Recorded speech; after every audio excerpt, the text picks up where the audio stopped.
అందరికీ హాయ్ అండి. ఈరోజైతే నేను బోండా చేస్తున్నా. బోండా ఎంతమందికి ఇష్టమో కింద కామెంట్ చేయండి. ఇప్పుడైతే బోండా ప్రాసెస్లోకి వెళ్దాం. బోండా అంటారో పునుగులు అంటారో అది మీ ఇష్టం. ఇప్పుడైతే మనం ప్రాసెస్ చూద్దాం. ఒక గిన్నెలోకి మైదా పిండి తీసుకొని కొంచెం ఉప్పు వేసుకొని అలాగే సోడా వేసుకొని కొంచెం పెరుగు వేసుకొని బాగా మిక్స్ చేసుకోండి. మిక్స్ చేసుకున్న దాంట్లోకి కరివేపాకు, ఉల్లిపాయలు, పచ్చిమిర్చి, జీలకర్ర వేసుకొని పక్కన పెట్టుకోండి. అంతలోపు మనం చట్నీ చేసేసుకుందాం.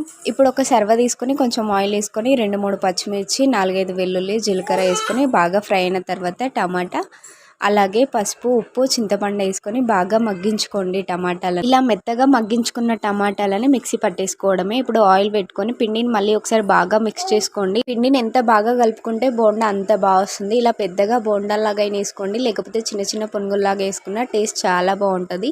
టమాటా చట్నీ అలాగే బోండా కాంబినేషన్ అదిరిపోద్ది. ఒకసారి ట్రై చేయండి. ఎలా వచ్చిందో నాకు కింద కామెంట్ చేయండి.